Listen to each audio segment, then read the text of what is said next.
ಈಗ ನನ್ನ ಜೊತೆ ಇದ್ದಾರೆ ಈ ಸೀರಿಯಲ್ನ ಹೀರೋಯಿನ್ ಪಲ್ಲವಿ. ಆ ಪಲ್ಲವಿ ಪಾತ್ರ ಮಾಡ್ತಾ ಇರೋ ಕಾವ್ಯ ಅವ್ರು ನನ್ನ ಜೊತೆ ಇದ್ದಾರೆ. ಬನ್ನಿ ಅವ್ರ ಎಕ್ಸ್ಪೀರಿಯನ್ಸ್ ಹೇಗಿದೆ ಕೇಳೋಣ. ನಮಸ್ತೆ ಕಾವ್ಯ ಅವರೇ, ಹೇಗೆ? ನಮಸ್ತೆ, ನಾನು ಚೆನ್ನಾಗಿದ್ದೀನಿ, ನೀವು ಹೇಗಿದ್ದೀರಾ? ನಾನು ಚೆನ್ನಾಗಿದ್ದೀನಿ, thank you so much. Welcome to news 18. Thank you so much. ಸ್ನೇಹದ ಕಡಲಲ್ಲಿ ಸೀರಿಯಲ್ ಅಲ್ಲಿ ಮಾಡ್ತಾ ಇದ್ದೀರಾ, ಈಗ ಹೀರೋಯಿನ್ ಆಗಿ ಮಾಡ್ತಾ ಇದ್ದೀರಾ. ಸಾಕಷ್ಟು ವರ್ಷಗಳ ಅಂದ್ರೆ ಸುಮಾರು ಸಮಯ ಆದ ನಂತರ ಮತ್ತೆ ಕಾಣಿಸ್ಕೊಂಡಿದ್ದೀರಾ ಸೀರಿಯಲ್ ನಲ್ಲಿ. ಸಾಕಷ್ಟು ವರ್ಷ, 1 ವರ್ಷ ಅಷ್ಟೇ ಬ್ರೇಕ್ ತಗೊಂಡಿದ್ದೆ. ಅಂದ್ರೆ ಬೇರೆ ಏನಾದ್ರೂ ಮಾಡೋದಕ್ಕೆ ಒಂದು ರೈಟ್ ಟೈಮ್ ಅಂತ ಅನ್ಸಿತ್ತು. ಸೊ ಬೇರೆ ಏನೋ ಕೆಲಸ ಮಾಡ್ತಾ ಇದ್ದೆ. ಸೊ ಹಾಗಾಗಿ 1 ವರ್ಷ ಬ್ರೇಕ್ ತಗೊಂಡು ಆಮೇಲೆ ಮತ್ತೆ ಶುರು ಆಗೋದಕ್ಕೆ ಮತ್ತೆ ಪ್ರಾಜೆಕ್ಟ್ ಸಡನ್ ಆಗಿ ಸ್ಟಾರ್ಟ್ ಆಗಲ್ವಲ್ಲ, ಆಮೇಲೆ ಇನ್ನೊಂದು ವರ್ಷ ಅದು ಹಂಗೆ ಪುಷ್ ಆಯ್ತು ಅಷ್ಟೇ. ಓಕೆ, ಈಗ ಮತ್ತೆ ಸೀರಿಯಲ್ ಮಾಡ್ತಾ ಇರೋ ಎಕ್ಸ್ಪೀರಿಯನ್ಸ್ ಹೇಗೆ ಅನಿಸ್ತದೆ? ಈ ಟೀಮ್ ಹೇಗೆ ಅನಿಸ್ತದೆ, ಸ್ನೇಹದ ಕಡಲಲ್ಲಿ ಟೀಮ್? ಆ್ಯಕ್ಚುಲಿ ಕಮ್ ಬ್ಯಾಕ್ಗೆ ಒಂದು beautiful team and beautiful story ಸಿಕ್ಕಿದೆ ಅಂತ ಹೇಳ್ಬೋದು. ನಾನು ಇದನ್ನು ಒಪ್ಕೊಂಡಿದ್ದೆ. ಇದು ಕತೆ ತುಂಬ ಚೆನ್ನಾಗಿತ್ತು, ನಂಗೆ ತುಂಬ ಇಷ್ಟ ಆಯಿತು ಕತೆ ಹೇಳಿದಾಗ. ಸೊ ಅದಕ್ಕೆ ಒಪ್ಕೊಂಡೆ. ಈ ಟೀಮ್ ಕೂಡ ಅಷ್ಟೇ, ಎಲ್ಲ ಕಲಾವಿದರು ಮತ್ತು ನಮ್ಮ ಪ್ರೊಡ್ಯೂಸರ್ ಮತ್ತು ಟೆಕ್ನಿಕಲ್ ಟೀಮ್ ಏನಿದೆ, ಡೈರೆಕ್ಟರು ಮತ್ತು ನಮ್ಮೆಲ್ಲ ಟೆಕ್ನಿಷಿಯನ್ಸು ಎಲ್ಲ ತುಂಬ ಇಟ್ಸ್ ಲೈಕ್ ಅ ಫ್ಯಾಮಿಲಿ. ತುಂಬ ಚೆನ್ನಾಗಿದ್ದಾರೆ, ಖುಷಿ ಆಗುತ್ತೆ ಕೆಲ್ಸಕ್ಕೆ ಬರೋಕ್ಕೆ. ಕಾವ್ಯ ಅವರು ರಿಯಲ್ ಲೈಫಲ್ಲೂ ಹಿಂಗೆನಾ, ಸಾಫ್ಟ್ ಸ್ಪೋಕನ್, ಜಾಸ್ತಿ ಮಾತಾಡಲ್ಲ? ಬಿಕಾಸ್ ನಾವು ನೋಡಿರೋ ಸೀರಿಯಲ್ಗಳಲ್ಲೆಲ್ಲ ನೀವು ಹಾಗೆ ಇದ್ದೀರಾ. ನಿಮ್ಮ ಪಾತ್ರನೂ ಆಲ್ಮೋಸ್ಟ್ ಅಂದರೆ ತುಂಬ ಹೋಮ್ಲಿ ಆಗಿ, ಸಾಫ್ಟ್ ಆಗಿ. ಅವಾಗ ನೀವು ನಾನು ವಿಲನ್ ಮಾಡಿರೋದು ನೋಡಿಲ್ಲ ಅನ್ಸುತ್ತೆ. ಅಂದರೆ ಮೆಜಾರಿಟಿ ಅಂದರೆ ಮೇಜರ್ಲಿ ನಿಮ್ಮ ಪಾತ್ರ, ವಿಲನ್ ಪಾತ್ರನೂ ನಾನು ನೋಡಿದ್ದೀನಿ ಆ್ಯಕ್ಚುಲಿ. ಬಟ್ ಗೊತ್ತಾಗ್ಬಿಡುತ್ತೆ ಆಡಿಯನ್ಸ್ಗೆ ಇವರು ಬೇಸಿಕಲಿ ಸಾಫ್ಟೇ ಇರೋ ಹುಡುಗಿ. ಅಂದರೆ ಸ್ವಲ್ಪ ಕಡಿಮೆ ಮಾತಾಡೋದು, ಹೀಗೆ ಇರೋದು ನಾನು ಮನೇಲೂ ಹಿಂಗೆ. ಬೇಸಿಕಲಿ ಕಾವ್ಯ ಅವರು ಏನು ಅಂದ್ರೆ ಆರ್ಟಿಸ್ಟ್ ಆಗದೆ ಇದ್ದಿದ್ರೆ ನಿಮ್ಮ ಇಂಟ್ರೆಸ್ಟ್ ಏನು? ಆರ್ಟಿಸ್ಟ್ ಆಗದೆ ಹೋಗಿದ್ರೆ ನಾನು ಫ್ಯಾಷನ್ ಡಿಸೈನಿಂಗ್ ಓದ್ತಾ ಇದ್ದೆ. ಸೊ ಆ ಫೀಲ್ಡಲ್ಲೇ ಕಂಟಿನ್ಯೂ ಮಾಡಬೇಕು ಅಂತ ಇಷ್ಟ ಆಯ್ತು ನನಗೆ. Fashion designer. ಈಗ ನೀವು ಮಾಡ್ತಾ ಇರೋ ಪಾತ್ರಗಳಿಗೆ ನೀವೇ ಡಿಸೈನ್ ಮಾಡ್ಕೊಂಡಿದ್ದು ಇದೆಯಾ, ಕಾಸ್ಟ್ಯೂಮ್ಸ್ ವೈಸ್? ಆ ಥರ ನಂದು ಜಾಸ್ತಿ ಸಿಂಪಲ್ ಸಾರಿ, ಸಿಂಪಲ್ ಬ್ಲೌಸ್ ಇರುತ್ತೆ. ಆ ಥರ ಏನು ಎಕ್ಸ್ಟ್ರಾಡಿನರಿ ಆಗಿ ಇದು ಸಿಕ್ಕಿಲ್ಲ. ಸೊ ಮತ್ತೀಗ ತುಂಬ ಡಿಸ್ಕಂಟಿನ್ಯೂ ಆಗಿಬಿಟ್ಟಿದೆ ಆ ಫೀಲ್ಡ್ಗೂ ಇದಕ್ಕೂ. ಸೊ ಸ್ಟಾರ್ಟಿಂಗ್ ಮಾಡ್ಬೇಕಾದ್ರೆ ಆ ಇಂಟ್ರೆಸ್ಟ್ ಇತ್ತು, ಅಂದ್ರೆ ಅದನ್ನೂ ಕಂಟಿನ್ಯೂ ಮಾಡಬೇಕು ಅಂತ. ಆಮೇಲೆ ಗ್ಯಾಪ್ ಆದ್ಮೇಲೆ ತುಂಬ ಅದು ಆ ಡಿಸ್ಕನೆಕ್ಷನ್ ಆಗ್ಬಿಟ್ಟಿದೆ. ಈಗ ಸಾಕಷ್ಟು ಜನ ಆಡಿಯನ್ಸ್ಗೆ ಒಂದು ಕ್ಯೂರಿಯಾಸಿಟಿ ಇರುತ್ತೆ, ಈ ಸೀರಿಯಲ್ ಅಲ್ಲೆಲ್ಲ ಹೆಂಗೆ ಸೀರೆ ಎಲ್ಲ ಅವರೇ ಕೊಡ್ತಾರಾ, ನಾವೇ ತಗೊಂಡೋಗ್ಬೇಕು? ಈ ಥರ ಸುಮಾರು ಜನಕ್ಕೆ ಕನ್ಫ್ಯೂಷನ್ ಇರುತ್ತೆ. ಈ ಮೂಲಕ ಒಂದು ಕ್ಲಾರಿಟಿ ಕೊಡಿ ನೀವು. ಅಂದ್ರೆ ನೀವು ಬಳಸೋ ಕಾಸ್ಟ್ಯೂಮ್ಸ್ ಎಲ್ಲ ಹೆಂಗೆ, ನೀವೇ ತರ್ತೀರಾ? ನಾವ್ ಏನನ್ ಬಳಸ್ತೀವೋ, ಕಾಸ್ಟ್ಯೂಮು, ಜ್ಯುವೆಲ್ರಿ ಎಲ್ಲ ನಮ್ದೆ. ಮತ್ತೆ ನಿಮ್ಮ ಸ್ಕಿನ್ ಮೇಕಪ್ ಅಥವಾ ಅದ್ರ ಬಗ್ಗೆನೂ ಸ್ವಲ್ಪ ಆಡಿಯನ್ಸ್ಗೆ ತಿಳಿಸ್ಕೊಡಿ. ಸ್ಕಿನ್ ಕೇರ್ ಹೇಗಿರುತ್ತೆ ನಿಮ್ದು? ನಂದು ಸ್ಕಿನ್ ಕೇರು ನಾನು ಒಂಥರ ತುಂಬ ಜುಗಾಡಾಯ್ತು. ಆ ಥರ ತುಂಬ ಏನು ಮಾರ್ನಿಂಗ್ ರೊಟೀನು, ಈವ್ನಿಂಗ್ ರೊಟೀನು ಆ ಥರದ್ದೆಲ್ಲ ಏನಿಲ್ಲ. ನಂದು ತುಂಬ ಸಿಂಪಲ್ಲು. ಅಂದರೆ ನನಗೆ ಏನಂದರೆ ನಾವು ಏನು ತಿಂತೀವೋ that plays a more important role than what we apply on our skin ಅಂತ I believe. ಸೊ ನಾನು ಹೆಲ್ದಿ ಲೈಫ್ ಸ್ಟೈಲ್ನ ಮೇಂಟೈನ್ ಮಾಡ್ತೀನಿ.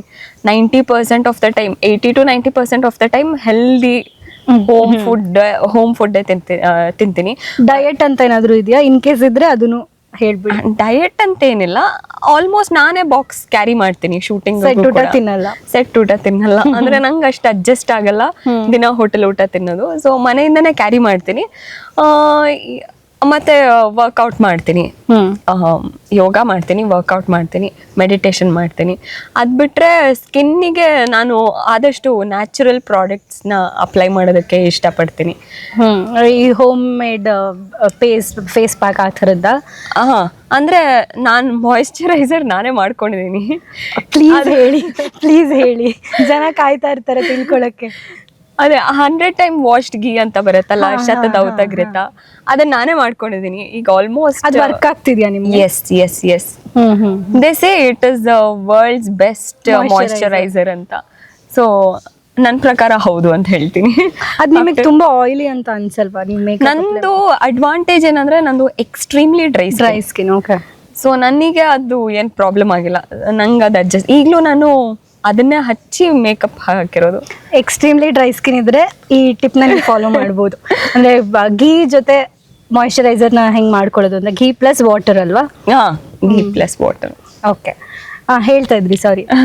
ಅದಾದ್ಮೇಲೆ ಏನಿಲ್ಲ, ನೈಟ್ ರೊಟೀನ್ ಮೊಸರು ಹಚ್ಚಿ ಮಲ್ಕೋತೀನಿ ಅಷ್ಟೇ. ಇನ್ನೇನು ಸೀರಮ್ ಆಗ್ಲಿ ಬೇರೆ ಏನು ಹಚ್ಚಲ್ಲ ನಾನು. ಕಾವ್ಯ ಅವರ ಏಜ್ ಎಷ್ಟು ಅಂತ ಫ್ಯಾನ್ಸ್ ಕ್ವೆಶ್ಚನ್. ಯಾಕಂದ್ರೆ ನೀವು ಮೊದಲನೇ ಸೀರಿಯಲ್ ಮಾಡಿದಾಗ ಹೆಂಗಿದ್ರು ಈಗಲೂ ಹಂಗೆ ಕಾಣಿಸ್ತೀರಾ, ಹಂಗೆ ಇದ್ದೀರಾ. ಯಾರು ನಿಮಗೆ ಎಷ್ಟು ಏಜ್ ಅಂತ ಕಂಡು ಹಿಡಿಯೋಕೆ ಸಾಧ್ಯ ಇಲ್ಲ, ಹಂಗೆ ಇದ್ದೀರಾ. ಅದಕ್ಕೆ ಅವ್ರ ಕ್ವೆಶ್ಚನ್ಗೆ ನಿಮ್ಮ ಆನ್ಸರ್. ಹೆಣ್ಮಕ್ಳು ಏಜ್ ಕೇಳಬಾರ್ದು, ಗಂಡ್ ಮಕ್ಳು ಸಂಬಳ ಕೇಳಬಾರ್ದು ಅಂತ ಹೇಳ್ತಾರಲ್ಲ. But of course I am 33 year old. Reveal ಮಾಡಿದ್ರೆ ನೀವು ಅವಾಗ ಖಂಡಿತವಾಗ್ಲೂ ಅದಕ್ಕಿಂತ ತುಂಬಾ ಯಂಗ್ ಆಗಿ ಕಾಣಿಸ್ತೀರಾ. ಈಗ ಸೀರಿಯಲ್ ವಿಷಯಕ್ಕೆ ಬರೋದಾದ್ರೆ, ಈ ಪಾತ್ರ ನೀವು ಮಾಡಿರೋ ಎಲ್ಲ ಪಾತ್ರಗಳಿಗಿಂತ ಎಷ್ಟು ವಿಭಿನ್ನವಾಗಿದೆ ಅಂತ ಅನ್ಸುತ್ತೆ?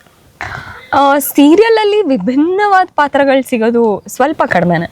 ಅದು ಲೀಡ್ ರೋಲ್ಗಂತ ಬಂದಾಗ ಯೂಶಲಿ ಲೀಡ್ ರೋಲ್ಸ್ ಯಾವಾಗಲೂ ಈ ಥರನೇ ಇರುತ್ತೆ. ಬಟ್ ನನಗೆ ಇಲ್ಲಿವರೆಗೂ ಮಾಡಿರೋ ಸೀರಿಯಲಲ್ಲೆಲ್ಲ ಡಿಫ್ರೆಂಟ್ ಕ್ಯಾರೆಕ್ಟರ್ಸ್ ಸಿಕ್ಕಿದೆ. ನಾನು ಮುಂಚೆ ಮಾಡಿದ್ದು ಪಾಸಿಟಿವ್ ರೋಲ್ಗೂ ಈಗ ಮಾಡ್ತಿರೋ ಪಾಸಿಟಿವ್ ರೋಲ್ಗೂ ಈ ಪಲ್ಲವಿ ಪಾತ್ರಕ್ಕೂ ಡಿಫ್ರೆನ್ಸ್ ಇದೆ. ಅದು ತುಂಬ ಅಳುಮುಂಜಿ ಇತ್ತು.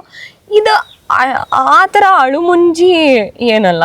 ಶಿ ಇಸ್ ಅಂದರೆ ತನ್ನಿಗೇನಾದರೂ ಪ್ರಾಬ್ಲಮ್ ಆಗ್ತಿದ್ರೆ ಅದನ್ನ ಕ್ವೆಶನ್ ಮಾಡಿ ಅದನ್ನ ಫೇಸ್ ಮಾಡೋದಕ್ಕೆ ಧೈರ್ಯ ಇರುವಂತ ಕ್ಯಾರೆಕ್ಟರ್ ಇದು. ಸೊ ಆ ಥರದ್ರಲ್ಲಿ ವ್ಯತ್ಯಾಸ ಇದೆ. ನೀವು ಮಾಡಿರೋ ಪಾತ್ರಗಳಿಗೆ.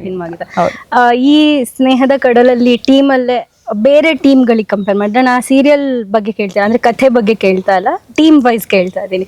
ಬೇರೆ ಏನ್ ಚೆನ್ನಾಗಿ ಫನ್ ಅಂತ ಅನ್ಸುತ್ತೆ, ಡಿಫ್ರೆಂಟ್ ಆಗಿದೆ ಟೀಮ್ ಅಂತ ಅನ್ಸುತ್ತೆ? ನೀವೀಗ ಬಂದಿದ್ದೀರಲ್ಲ, ಸಂಜೆವರೆಗೂ ಇರಿ. ನೀವು ಬೇಕಾದ್ರೆ ಡೈಲಿ ಬರ್ತೀರಾ ನಮ್ಮ ಸೆಟ್ಟಿಗೆ. ಅಷ್ಟು ಮಜಾ ಮಾಡ್ತೀವಿ ಆ್ಯಕ್ಚುಲಿ ಸೆಟ್ಟಲ್ಲಿ. ವೆರಿ ಫ್ರೆಂಡ್ಲಿ ಕೊಲೀಗ್ಸ್ ಇದ್ದಾರೆ, ಕೋ ಆರ್ಟಿಸ್ಟ್ಗಳಿದ್ದಾರೆ ಆ್ಯಂಡ್ ಟೆಕ್ನಿಷಿಯನ್ಸು ಅಷ್ಟೇ. ನಾವೆಲ್ಲರೂ ಸೇರ್ಕೊಂಡೆ ಮಜಾ ಮಾಡ್ತೀವಿ. ರೀಸೆಂಟಾಗಿ ಆಚೆ ಹೋಗಿದ್ವಿ ಎಲ್ಲ ಟೀಮ್ ಅವರು, ಫಾರ್ಮಿಗೆ ಹೋಗಿದ್ವಿ. ಒಂಥರ ಗೆಟ್ ಅವೇ ಥರ. ಅದೊಂಥರ ಬ್ಲೆಸ್ ಅಲ್ವಾ, ಎಲ್ಲರೂ ಫ್ರೆಂಡ್ಲಿ ಆಗಿದ್ರೆ ಕೆಲಸ ಮಾಡೋಕ್ಕೂ ಚೆನ್ನಾಗಿ ಅನ್ಸುತ್ತೆ. ತುಂಬಾ ಯಾರು ಜಾಸ್ತಿ ತರಲೆ ಮಾಡ್ತಾರೆ ಸೆಟ್ಟಲ್ಲಿ? ನಮ್ದ್ರಲ್ಲಿ ಏನಂದ್ರೆ ನಮ್ಮ ಏಜ್ ಗ್ರೂಪ್ ಅವ್ರು ಜಾಸ್ತಿ, ತುಂಬಾ ಹುಡುಗಿರು ಇದೀವಿ. ಸೊ ಏನಂದ್ರೆ ಎಲ್ರೂ ತರ್ಲೆ. ಈ ಗಂಡ್ ಮಕ್ಳಂತೂ ಎಲ್ರೂ ತರ್ಲೆ. ಚಂದು ಆಗಿರ್ಬೋದು, ಸಮೀಪ್ ಆಗಿರ್ಬೋದು, ಸುಜಯ್ ಆಗಿರ್ಬೋದು, ರಾಖಿ ಅವ್ರಾಗಿರ್ಬೋದು, ಎಲ್ರೂ ತರ್ಲೆ. ಸೊ ಎಲ್ರೂ ನಮ್ ಕಾಲ್ ಎಳಿತಾ ಇರ್ತಾರೆ, ನಾವು ಅವ್ರ ಕಾಲ್ ಎಳಿತಾ ಇರ್ತೀವಿ. ಸೀರಿಯಲ್ ಪಾಪ ಡೈರೆಕ್ಟರ್ ಕಷ್ಟ ಆಗ್ಬೋದು ಅನ್ಸುತ್ತೆ. ಆಲ್ ಆರ್ಟಿಸ್ಟ್ ಇದ್ದಾಗ ತುಂಬಾ ಕಷ್ಟ ಆಗುತ್ತೆ. ಅದೇ ಆಲ್ ಆರ್ಟಿಸ್ಟ್ ಎಲ್ರು ಮ್ಯಾನೇಜ್ ಮಾಡೋದು. ನಮ್ಮೆಲ್ರು ಸೈಲೆನ್ಸ್ ಮಾಡಿ ಟೇಕ್ ಮಾಡೋದು ಅವರಿಗೆ ಒಂದ್ ಟಾಸ್ಕ್ ಆಗಿರುತ್ತೆ. ತುಂಬಾ ಲೇಟ್ ಆಗಿ ಯಾರು ಬರ್ತಾರೆ ಯಾವಾಗ್ಲೂ ಸೆಟ್ಟಿಗೆ? ನಂಗೆ ಆನ್ಸರ್ ಆಲ್ರೆಡಿ ಗೊತ್ತಿದೆ ಈಗ. ಓಕೆ, ಅವರೇ ಯಾವಾಗ್ಲೂ ಲೇಟ್. ಚಂದು ಅಂದ್ರೆ ಪಾಪ ಅವ್ರದ್ದು ಟೈಮಿಂಗ್ ಇದೆ, ಲೇಟ್ ಅಂತಲ್ಲ, will come according to his time ಅಷ್ಟೇ. ತುಂಬಾ ನಿದ್ದೆ ಮಾಡ್ತಾ ಇರ್ತಾರೆ. ಈ ಕಡೆ ಫನ್ನು ಮಾಡಕ್ ಬರಲ್ಲ, ಈ ಕಡೆ ಸೆಟ್ ಸೀರಿಯಲ್ ಶಾರ್ಟ್ಗೂ ಕರೆಕ್ಟ್ ಟೈಮಿಗೆ ಬರಲ್ಲ. ನಿದ್ದೆ ಎವ್ರಿ ಟೈಮ್ ಇದಾರ ಹಂಗೆ. ಬಟ್ ಆತರ ತರ್ಲೆ ಮಾಡಕ್ ಬರಲ್ಲ ಅಂತೇನಿಲ್ಲ. When there is no work, ಅಂದ್ರೆ ಏನು ಶಾರ್ಟ್ ಇಲ್ಲ, ಯಾರು ಮಾತಾಡಕ್ ಸಿಕ್ಕಿಲ್ಲ ಅಂತಂದ್ರೆ ನಿಸರ್ಗ ನಿದ್ದೆ ಮಾಡ್ತಾರೆ. ನೆಕ್ಸ್ಟ್ ಅವ್ರನ್ನ ಕೇಳ್ತೀನಿ ಕ್ವೆಶ್ಚನ್ ನಾನು. ಓಕೆ, ತುಂಬಾ ಫುಡ್ ಯಾರು ಚೆನ್ನಾಗಿ ತಿಂತಾ ಇರ್ತಾರೆ ಸೆಟ್ಟಲ್ಲಿ? ಅದು ನಿಸರ್ಗ. ಚೆನ್ನಾಗಿ ತಿನ್ನೋದಲ್ಲ, ಅಂದ್ರೆ she feels what she eats. ಅಂದ್ರೆ ತುಂಬಾ ಎಂಜಾಯ್ ಮಾಡ್ಕೊಂಡು ಅದನ್ನ ತಿನ್ಬೇಕಾದ್ರೂ ಅಷ್ಟೇ. ಅದನ್ನೆಲ್ಲ ಹೇಳ್ಕೊಂಡು ಖುಷಿ ಆಗುತ್ತೆ ಅದನ್ನ ತಿನ್ನೋದು ನೋಡಿದ್ರೆ. ಹೌದು. Okay, thank you so much. ಅದ್ ಬಿಟ್ಟು ನೀವು ನಿಮ್ಮ ವೀಕ್ಷಕರಿಗೆ, ನಿಮ್ಮ ಫ್ಯಾನ್ಸ್ಗೆ, ಈಗ ಸ್ನೇಹದ ಕಡಲಲ್ಲಿ ಅಲ್ದೇನು ನಿಮ್ಮ ಫ್ಯಾನ್ಸ್ ಒಂದಷ್ಟು ವರ್ಗ ಇದೆ, ಒಂದಷ್ಟು ಜನ ಇದ್ದಾರೆ, ಅವ್ರಿಗೆ ಏನಾದ್ರು ಮೆಸೇಜ್ ಈ ಮೂಲಕ ಹೇಳೋದಾದ್ರೆ, ನಮ್ಮ News 18 ಮೂಲಕ ನಿಮ್ಮ ಫ್ಯಾನ್ಸ್ನ ಕನೆಕ್ಟ್ ಮಾಡ್ಕೊಳ್ಳೋದಾದ್ರೆ? ಏನಿಲ್ಲ, ನಮ್ಮ ಸ್ನೇಹದ ಕಡಲಲ್ಲಿ ಸೀರಿಯಲ್ ಅಲ್ಲಿ ಮುಂದೆ ತುಂಬಾ ಇಂಟ್ರೆಸ್ಟಿಂಗ್ ಎಪಿಸೋಡ್ಸ್ಗಳು ಬರ್ತಾ ಇದೆ. ಸೊ ಮಿಸ್ ಮಾಡಬೇಡಿ. ನಮಗೆ ಇಲ್ಲಿವರೆಗೂ ತುಂಬಾನೇ ಪ್ರೋತ್ಸಾಹ ಕೊಟ್ಟಿದ್ದೀರಾ, ಪ್ರೀತಿ ಕೊಟ್ಟಿದ್ದೀರಾ. ಈ ಪ್ರೀತಿ ಪ್ರೋತ್ಸಾಹ ಹೀಗೆ ಕಂಟಿನ್ಯೂ ಆಗಲಿ ಅಂತ ಕೇಳ್ಕೊತೀನಿ. ನಮ್ಮ ಸೀರಿಯಲ್ನ ಮಿಸ್ ಮಾಡಿದೆ ನೋಡಿ. ಖಂಡಿತ ನೋಡ್ತಾರೆ. ಥ್ಯಾಂಕ್ ಯು ಸೋ ಮಚ್ ಇಷ್ಟೊತ್ತು ನಮ್ಮ ಜೊತೆ ಮಾತಾಡಿದ್ದಕ್ಕೆ. ತುಂಬಾ ಖುಷಿ ಆಯ್ತು ನಿಮ್ಮ ಜೊತೆ ಮಾತಾಡಿ. ನನಗೂ ಅಷ್ಟೇ ತುಂಬಾ ಖುಷಿ ಆಯ್ತು. Thank you.